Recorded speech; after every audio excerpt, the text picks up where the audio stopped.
everybody, how are you? This is Shanvi and I welcome you to all in concept classes. आज एक हम नया topic लेके आए, क्या है?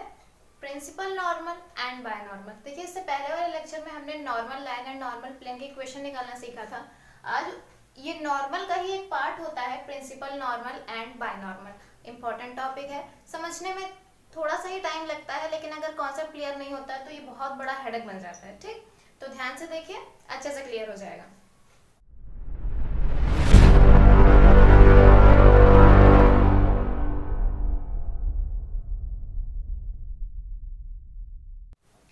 पहली बात क्या कह रहा है, ये principal normal and binormal. It means ये कहीं ना कहीं नॉर्मल के ही दो पार्ट हैं। नॉर्मल को ही इन्होंने प्रिंसिपल नॉर्मल और बायनॉर्मल का है जब इसमें कुछ कंडीशंस अप्लाई हुई हैं। ऐसे मैं आपको इनिशियली से समझाती हूँ। ये कोई कर्व होता है, right? This is your curve. इस पॉइंट पे क्या होता है, कोई टेंजेंट हम बनाते हैं। इस पॉइंट पे टेंजेंट बनी तो इस पॉइंट पे क्या हो सकते हैं, infinite number of infinite normal lines present हो सकती हैं। क्लियर? अब इन्हीं नॉर्मल लाइंस में से किन्हीं दो नॉर्मल लाइंस को हमने क्या बोल दिया है, principal normal and binormal. It means ये इनफाइनाइट नंबर में से कोई दो नॉर्मल हमने चूज की, जिसे क्या बोल दिया, principal normal and binormal. Clear? तो अब ये प्रिंसिपल नॉर्मल बायनॉर्मल होने की कंडीशन क्या होती है, देखिए ध्यान से।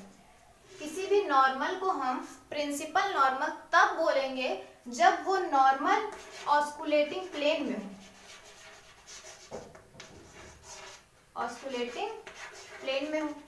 क्लियर? कंडीशन से याद रखिएगा, ठीक? ये सब कभी कभी ऑप्शनल में भी पूछ ली जाती है। प्रिंसिपल नॉर्मल या किसी भी नॉर्मल को हम प्रिंसिपल नॉर्मल कब बोलेंगे, जब वो ऑस्कुलेटिंग प्लेन के अंदर हो। ठीक? बायनॉर्मल की कंडीशन क्या होती है, बायनॉर्मल उसे बोलते हैं जब वो प्रिंसिपल नॉर्मल के परपेंडिकुलर हो या ऑस्कुलेटिंग प्लेन के perpendicular. It means perpendicular to osculating plane. Clear? Principal normal कब होगी, जब वो ऑस्कुलेटिंग प्लेन के अंदर होगी। एंड बायनॉर्मल कब कहेंगे हम किसी नॉर्मल को, जब वो ऑस्कुलेटिंग प्लेन के परपेंडिकुलर होगी। देखिए, इन दोनों कंडीशन में सेम कंडीशन क्या होगी कि ये दोनों ही टेंजेंट के क्या होंगी, परपेंडिकुलर होंगी। नॉर्मल है ना, नॉर्मल क्या होती है, टेंजेंट के परपेंडिकुलर होती है। तो इट मींस ये दोनों भी परपेंडिकुलर होंगी। इन दोनों की सेम कंडीशन क्या होगी कि ये दोनों टेंजेंट के परपेंडिकुलर होंगी। बट प्रिंसिपल नॉर्मल होने के लिए उसे ऑस्कुलेटिंग प्लेन में होना पड़ेगा और बायनॉर्मल होने के लिए उसे ऑस्कुलेटिंग प्लेन के परपेंडिकुलर भी होना पड़ेगा। समझ में आया? ऐसे समझ में आ गया? थोड़ा सा प्रैक्टिकल से भी दिखाती हूँ। गाइस देखिए, ये क्या है, आपका एक कर्व है जिसपे हमने क्या बना रखी है, टेंजेंट। उस टेंजेंट पे ये क्या है, ऑस्कुलेटिंग प्लेन है। टेंजेंट है, ये ऑस्कुलेटिंग प्लेन है। देखिए, अगर मान लीजिए ये कोई आपका क्या है, कर्व। ठीक, इसे क्या मान लीजिए, ये कोई कर्व है, इस पे क्या बनाया हमने, एक टेंजेंट बना दिया लाइक दिस। ठीक, अगर ये कर्व है, इस पे हमने क्या बना दिया, एक टेंजेंट बना दिया।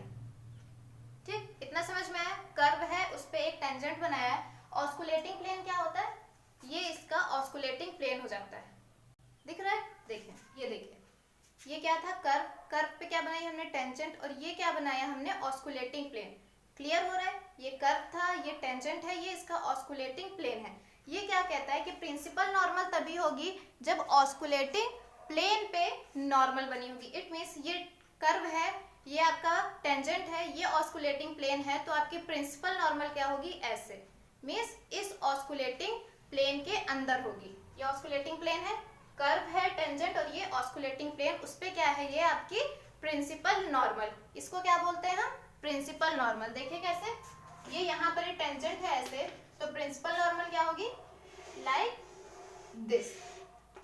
ठीक, एन से डिनोट कर दीजिए इसे। समझ में आया? टी क्या है, टेंजेंट, एन क्या है, आपकी प्रिंसिपल नॉर्मल है। समझ में आया? अब देखिए, अब बायनॉर्मल क्या होती है, ध्यान से देखिएगा। जब भी कोई दो वेक्टर्स होते हैं ना, मान लीजिए ये वेक्टर ए है and this is your vector b. Clear? Vector a and vector b है, तो इन दोनों का जब क्रॉस मल्टीप्लीकेशन होता है तो ये क्या देते हैं, हमें न्यू वेक्टर देते हैं, जो कि न्यू वेक्टर क्या होता है, इनके परपेंडिकुलर होता है। तो देखिए, ये लाइन क्या होगी, इन दोनों के परपेंडिकुलर होगी। समझ में आ रहा है? या फिर अगर ऐसे ले लें, एक कोई वेक्टर ये है एंड एक वेक्टर ये दोनों आपस में 3D में परपेंडिकुलर हैं, तो इनसे कोई जो लाइन जनरेट होगी या वेक्टर, वो भी क्या होगी, इन दोनों के परपेंडिकुलर होगी। समझ में आ रहा है? वही यहाँ भी होगा। देखिए ये दोनों आपस में क्या है, परपेंडिकुलर है। क्यों? नॉर्मल तो टेंजेंट के परपेंडिकुलर ही होती है, तो ये दोनों आपस में क्या है, परपेंडिकुलर है।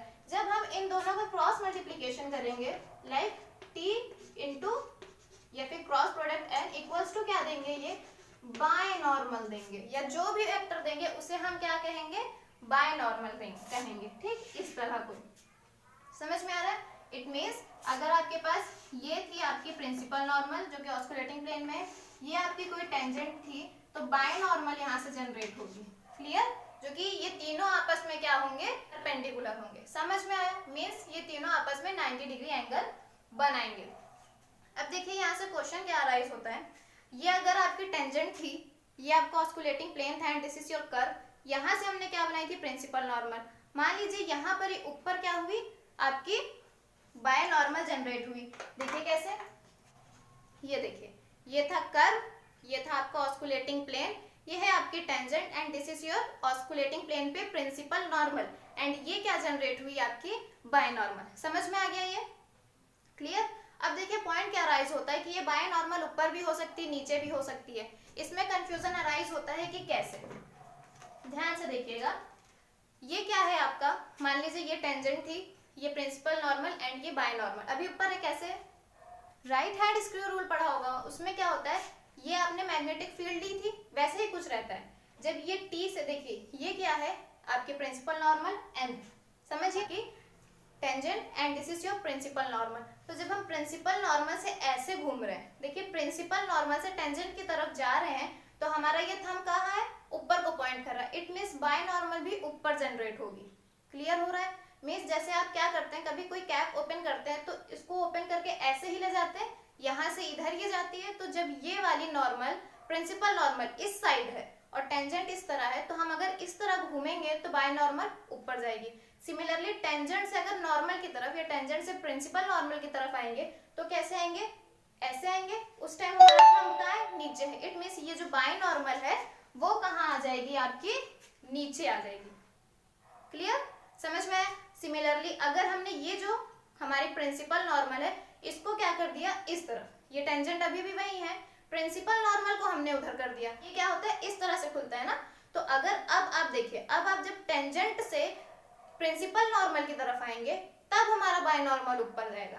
अभी क्या था, जब आप टेंजेंट से नॉर्मल की तरफ इस डायरेक्शन में आ रहे थे तो बाय नॉर्मल नीचे था, लेकिन अब जब टेंजेंट से आप प्रिंसिपल नॉर्मल की तरफ ऐसे जा रहे हैं तो बाय नॉर्मल कहाँ है, ऊपर है। सिमिलरली इस साइड से जब आप नॉर्मल से टेंजेंट की तरफ जा रहे थे तो बाय नॉर्मल ऊपर था, लेकिन इधर क्या है, इस साइड जब प्रिंसिपल नॉर्मल आ गई, इधर से जब आप टेंजेंट की तरफ जाएंगे तो आपका बाय नॉर्मल नीचे हो जाएगा। क्लियर? सिमिलरली ये टेंजेंट के साथ भी हो सकता है कि टेंजेंट इधर बना दिया हमने, है ना, टेंजेंट इधर बना दिया, तो ये क्या है, देखिए ऐसे करें, जब ये प्रिंसिपल नॉर्मल है तो जब ये प्रिंसिपल नॉर्मल से टेंजेंट की तरफ जाएंगे तो फिर बाय नॉर्मल ऊपर, और टेंजेंट से अगर प्रिंसिपल नॉर्मल की तरफ जाएंगे तो टेंजेंट फिर नीचे। समझ में आ गया कंडीशंस क्या होती हैं? लेकिन ये जो इक्वेशन मैंने लिखी है ये वाली, ये हर केस में फॉलो होती है। आप किधर से भी कहीं भी मूव करें, लेकिन ये कंडीशन हर केस में सेटिस्फाई होती है, तो ये एक फंडामेंटल कंडीशन हो गई इनके लिए। समझ में आया? T cross n equals to b. T क्या है, यूनिट वेक्टर, यूनिट वेक्टर है ये। क्लियर? यूनिट वेक्टर है, कहां पर यूनिट वेक्टर है, अलोंग टेंजेंट। क्लियर? सिमिलरली ये क्या है, unit vector along principal normal, और ये क्या है, unit vector along binormal. Clear? Unit vector along tangent, ये अलोंग प्रिंसिपल नॉर्मल एंड ये अलोंग हमारी बाय नॉर्मल। इतना क्लियर हो गया? समझ में आया ये? इसकी खासियत क्या है कि ये ऑस्कुलेटिंग प्लेन में होगा। इसकी खासियत क्या है कि ये इन दोनों के परपेंडिकुलर होगा, मींस ऑस्कुलेटिंग प्लेन के भी और टेंजेंट के भी, और टेंजेंट से तो ये सारे पॉइंट ही पास हो रहे हैं। क्लियर? ये कोई पॉइंट मतलब P। क्लियर हो गया ये? आपको समझ में आ गया प्रिंसिपल नॉर्मल बाय नॉर्मल क्या होती है? अब क्या करना है, देखेंगे इसकी डायरेक्शन पे बात करेंगे, क्योंकि अभी मैंने इतना जो प्रैक्टिकल आपको दिखाया वो सब क्या था, डायरेक्शन था, तो उससे हमें जो इक्वेशन मिलेगी उसे देखते हैं। ठीक, नाउ गाइस सी हियर, क्या कह रही हूं मैं, ये है कोई मान लीजिए आपको osculating plane. Clear? Osculating plane की कंडीशन क्या क्या थी, लेक्चर नहीं देखा है देख लीजिए, इंपॉर्टेंट है, आपको क्लियर हो जाएगा एक बार में सब। ये क्या था, r minus r vector, r dot vector and r double dot vector, याद है? ये मैंने क्या निकलवाई थी आपको, इक्वेशन फाइंड करवाई थी। किस फॉर्म में है ये, वेक्टर फॉर्म में है। अब ध्यान से देखिए, ऑस्कुलेटिंग प्लेन में है मींस ये तीनों कहाँ होंगे, ऑस्कुलेटिंग प्लेन में लाई कर रहे होंगे। ऑस्कुलेटिंग प्लेन की इक्वेशन मैंने सिखाया था ना कि 3 पॉइंट टेंजेंट, एक हमने उसके पास बी लिया था, फिर पी पॉइंट लिया था, तो हमने क्या निकाली थी, ये कंडीशन निकाली थी जो कि क्या है, ये तीनों के तीनों कहाँ है, ऑस्कुलेटिंग प्लेन के अंदर ही है। क्लियर हो रहा है? और ये क्या है, वेक्टर्स है।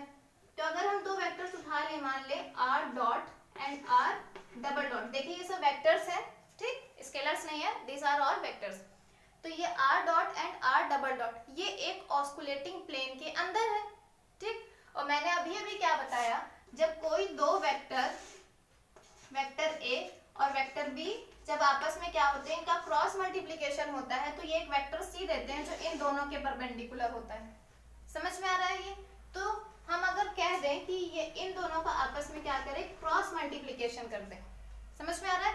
अगर इन दोनों का क्रॉस मल्टीप्लिकेशन कर दें तो जो हमें मिलेगा वो क्या होगा, परपेंडिकुलर होगा इन दोनों के, है ना। ये दो कोई अलग अलग वेक्टर्स थे, इन दोनों का जब क्रॉस मल्टीप्लिकेशन किया तो हमें क्या मिलेगी, परपेंडिकुलर मिलेगी, जो कि क्या होगी, इस ऑस्कुलेटिंग प्लेन के परपेंडिकुलर होगी।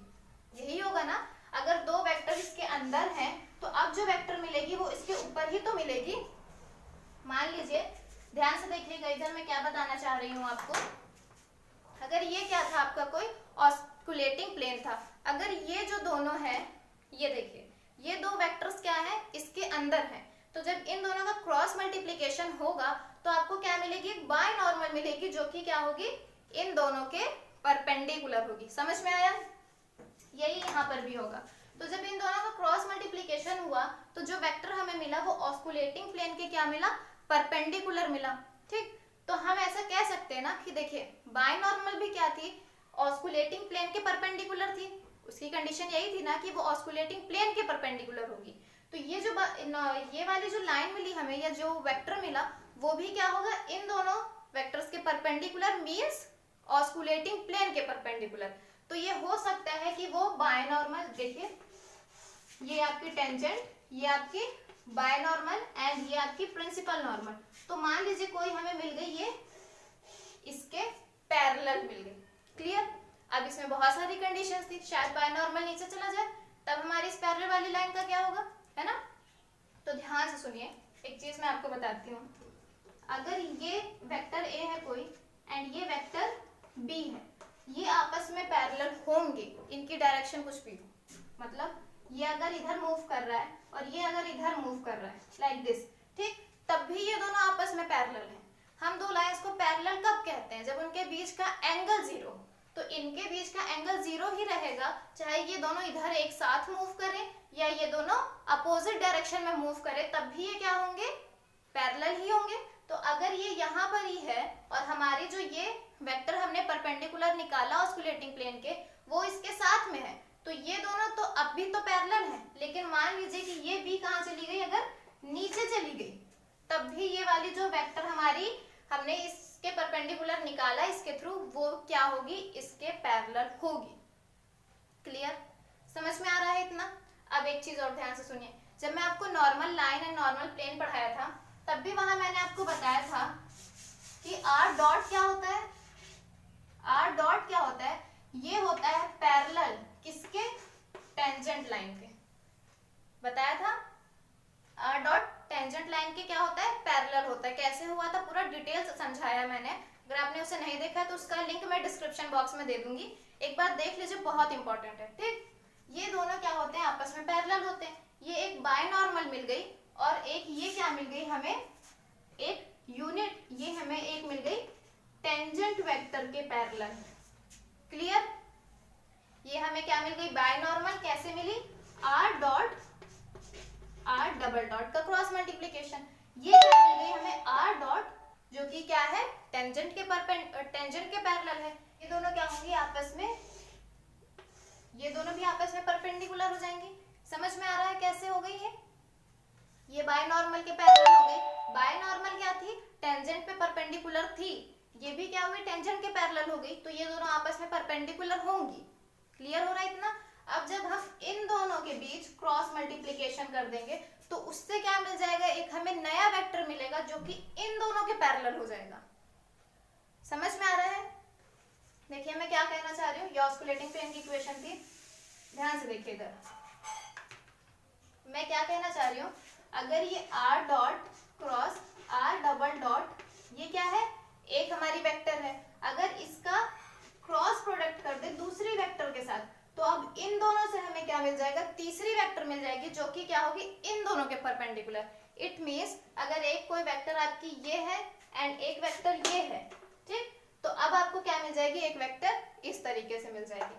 समझ में आया, जो कि इन दोनों के परपेंडिकुलर होगी। अगर वो परपेंडिकुलर होगी इट मींस ये जो लाइन अब बनेगी ये क्या होगी, प्रिंसिपल नॉर्मल के परपेंडिकुलर। ये बाय नॉर्मल थी आपकी, समझ में आया।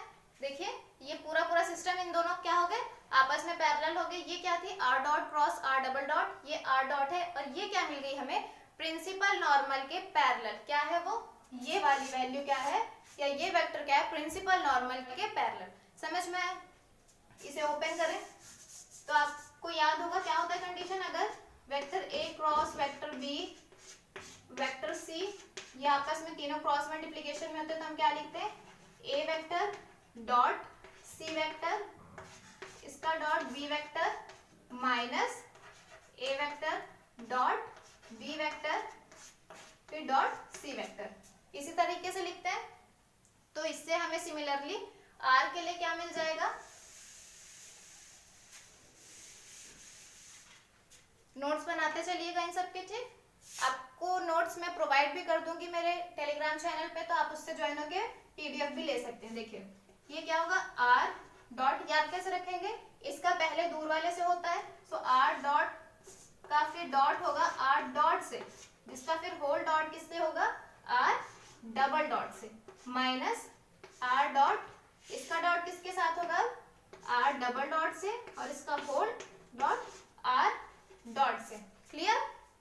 और इसे क्या लिख सकते हैं, r डॉट का square whole dot r double dot minus r dot r double dot dot r dot. Clear.